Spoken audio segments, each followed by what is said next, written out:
Bueno, pues regresamos con esta plática sobre el ICOMOS.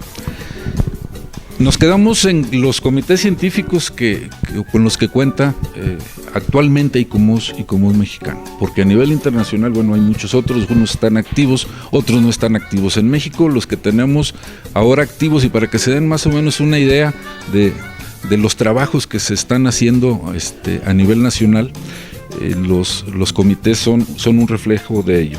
Tenemos el patrimonio arqueológico, arqueología subacuática, arquitectura vernácula, jardines históricos, ciudades históricos, piedra, adobe y construcción de tierra, arquitectura del siglo XX, itinerarios culturales, estudios jurídicos y legales, madera, patrimonio y turismo, fortificaciones y patrimonio militar.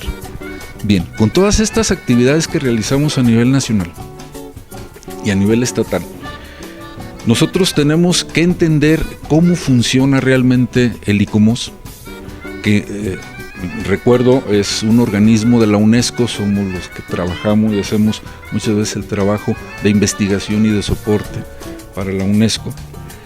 El ICOMOS funciona como una red de especialistas de la conservación, y quiero recalcar este término de conservación porque es en realidad lo que le interesa a la UNESCO y a las ciudades patrimonio. No es la dignificación, no es el rescate, ¿sí? Es la conservación y en su momento la restauración del bien patrimonial. Claro. Y todo esto viene en coordinación, o lo hacemos a nivel estatal en coordinación con el Consejo Directivo Nacional. ¿Cuáles son los objetivos de ICOMOS mexicano? Contribuir a la vigilancia de los monumentos y sitios de la lista del patrimonio mundial, elaborando informes periódicos sobre el estado de conservación y gestión de estos bienes. Esos vienen siendo los objetivos y en los que trabajamos normalmente durante todo el año. Y nosotros como Ciudad Patrimonio estamos de una manera constante enviando una serie de información a ICOMOS internacional y posteriormente a UNESCO. ¿Por qué recalco esto?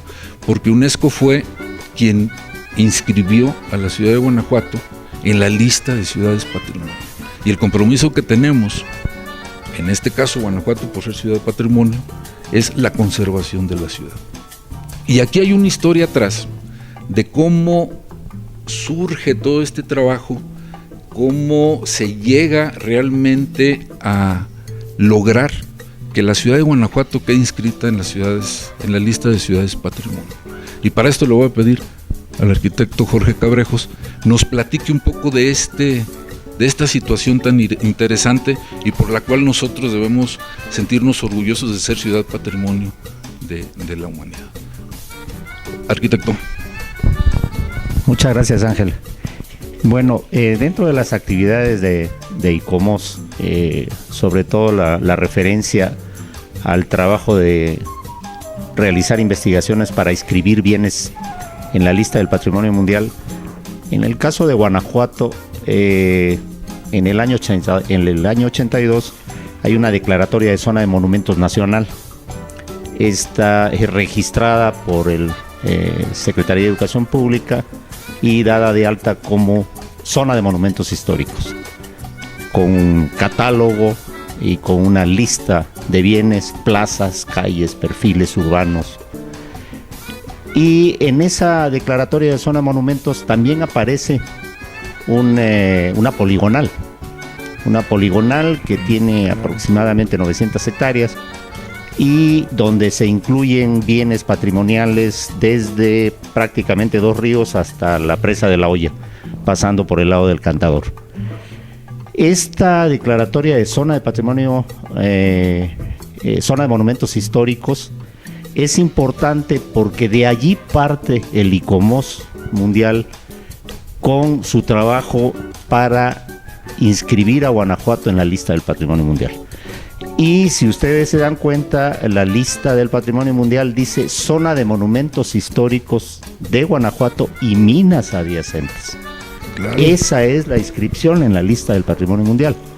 Eso significa que más allá de la zona de monumentos que se había declarado nacionalmente, el ICOMOS inserta esta opción de minas adyacentes.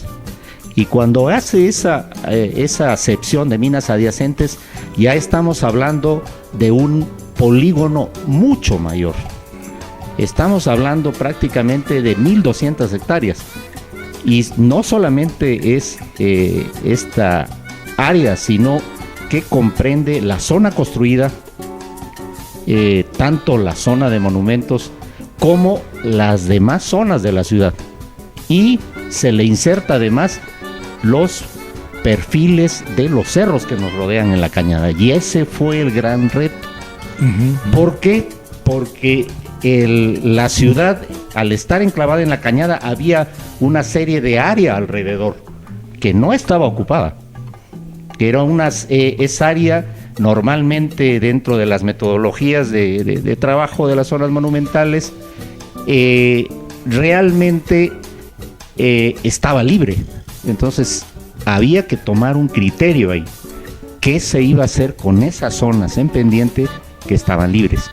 Y la otra era las crestas de los cerros, que fueron las que sirvieron para determinar esa poligonal de 1.200 hectáreas. Claro.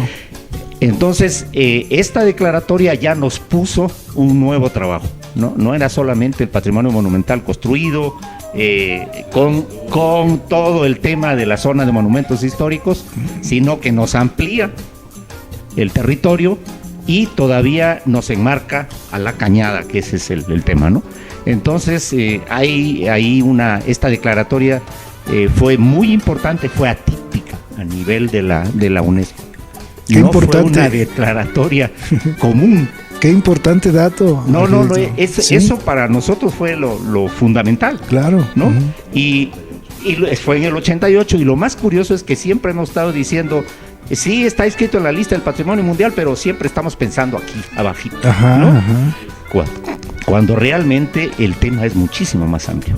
Y era tan amplio que inclusive después se suscitaron una serie de problemáticas. Se comenzó a invadir las laderas, se comenzó una serie de temas, ¿no? Y comenzamos a invadir los cerros que estaban en la declaratoria como el soporte topográfico y el soporte del paisaje ambiental. Entonces ahí es donde viene también la vinculación con el paisaje natural. Perfecto. De la declaratoria, indistintamente a que no lo diga, pero nos insertan los temas. Eso es lo importante. Sí. Y luego, cuando se crea el ICOMOS en Guanajuato, o sea, yo soy de los primeros que entró en el ICOMOS de Guanajuato en el año 82, estando Alberto González del Pozo, el arquitecto de presidente de ICOMOS Nacional. Entonces comenzamos a revisar este término de la poligonal y dijimos que todavía se había quedado corta esas 1.200 hectáreas, ¿no?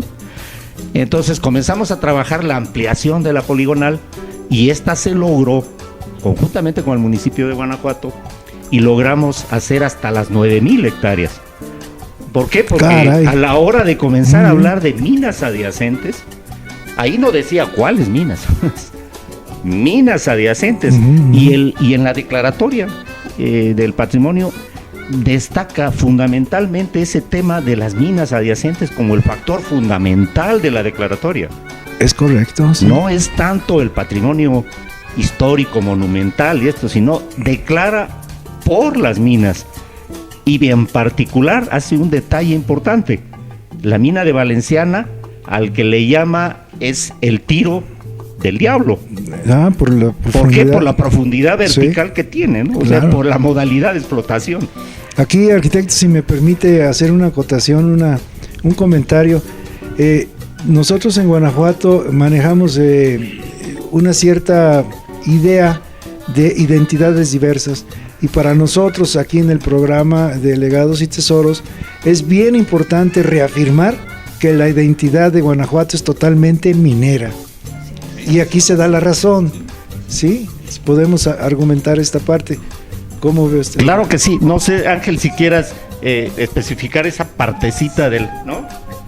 Sí, bueno, es que es bien interesante la historia de todo esto y no queda separado las minas, porque realmente son el origen de la ciudad. Claro. Nosotros tenemos que entender que el poder económico que generaron las minas fue lo que originó, a final de cuentas, la ciudad de Guanajuato. Por eso está en el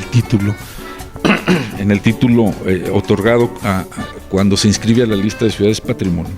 Aquí se manejan 4 criterios cuando se hace la declaratoria, cuando se acepta a la ciudad de Guanajuato para esto, después de un montón de trámites que se realizan, ¿sí? Y son 4 criterios, pero aquí se habla de las minas,